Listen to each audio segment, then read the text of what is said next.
Hello friends, मैं प्रीति ढूल। आज हम हमारी इस वीडियो में भारत के इतिहास की क्लास 1 करने जा रहे हैं। सबसे पहले हम डिस्कस करेंगे प्राचीन भारत को। भारत एक विशाल प्रायद्वीप है जो 3 ओर से पानी यानी समुद्र से घिरा है। प्रायद्वीप किसे कहते हैं? प्रायद्वीप वो होते हैं जो 3 साइड से पानी से घिरे होते हैं। तो हमारा जो भारत है, भारत की 3 साइड में क्या है? पानी ही पानी है। इसलिए हम भारत को क्या कहते हैं? एक प्रायद्वीप कहते हैं। भारत को आर्यावर्त, ब्रह्मवर्त, हिंदुस्तान तथा इंडिया आदि नामों से जाना जाता है।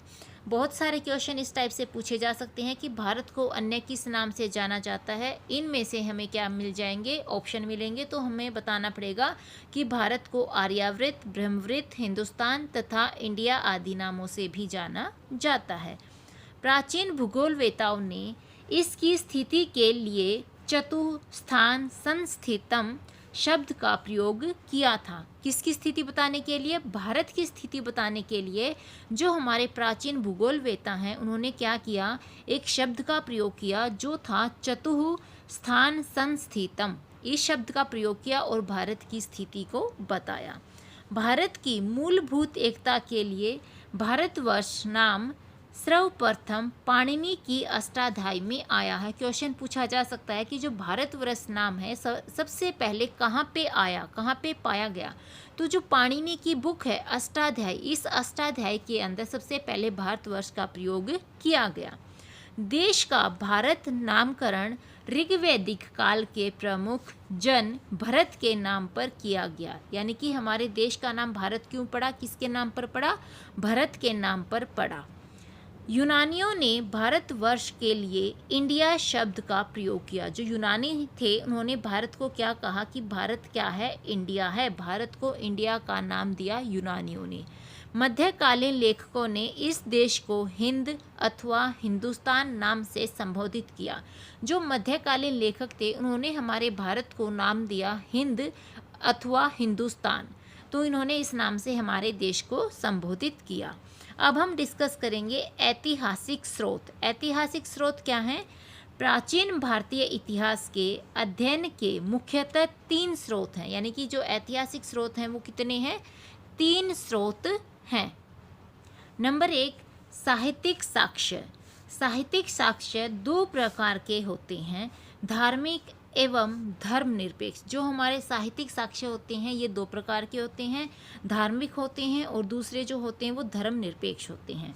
धार्मिक साहित्यिक साक्ष्यों के अंतर्गत वेद, वेदांग, उपनिषद, ब्राह्मण, आरण्यक, पुराण, रामायण, महाभारत, स्मृति ग्रंथ तथा बौद्ध एवं जैन साहित्य आदि को सम्मिलित किया जाता है।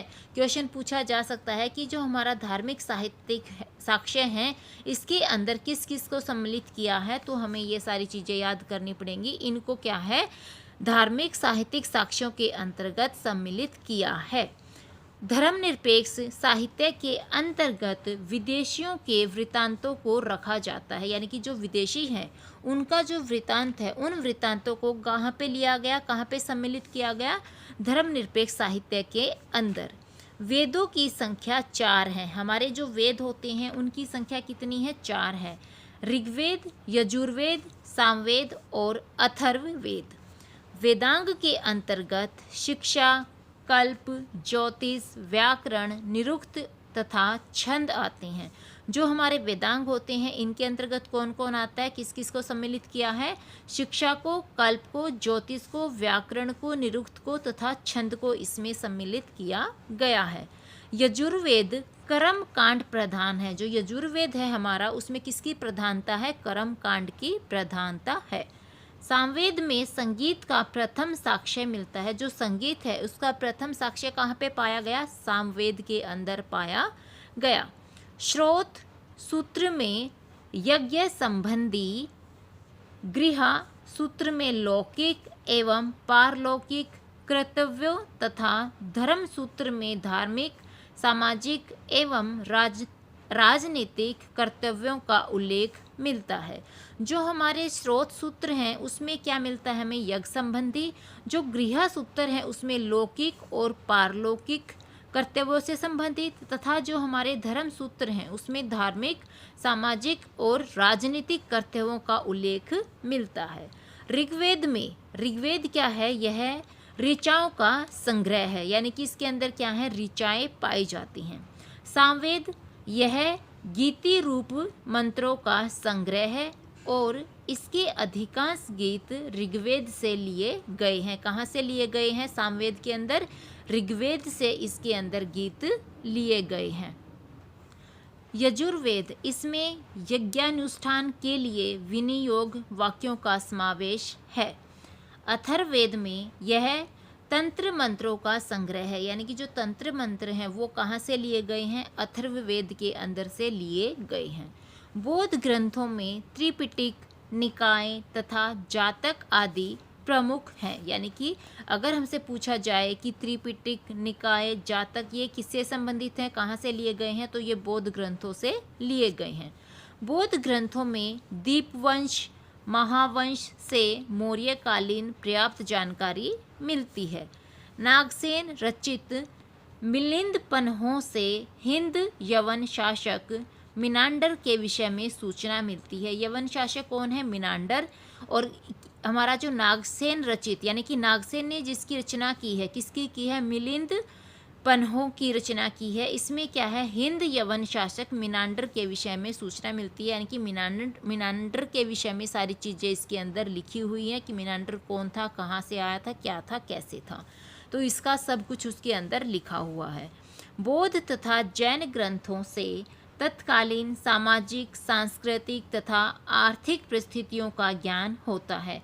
तो तत्कालीन सामाजिक, सांस्कृतिक और आर्थिक परिस्थितियों का ज्ञान किससे होता है? बौद्ध और जैन ग्रंथों से होता है। जातक ग्रंथों में बुद्ध तथा बोधिसत्वों के जीवन की चर्चा है। कथा वस्तु में बुद्ध के जीवन से संबंधित कथानकों का विवरण मिलता है। जैन साहित्य आगम कहलाते हैं। जो जैन साहित्य होते हैं उनको हम किसके नाम से जानते हैं? आगम के नाम से जानते हैं। जैन आगमों में सबसे महत्वपूर्ण अंग है, जो हमारे जैन आगम है इसमें सबसे महत्वपूर्ण कौन है? अंग है। अंगों की संख्या 12 है और जो ये अंग है इनकी संख्या कितनी है? 12 है। जैन आगमों को वर्तमान स्वरूप 512 ईस्वी में वल्लभी में आयोजित जैन संगीति में प्रदान किया गया था।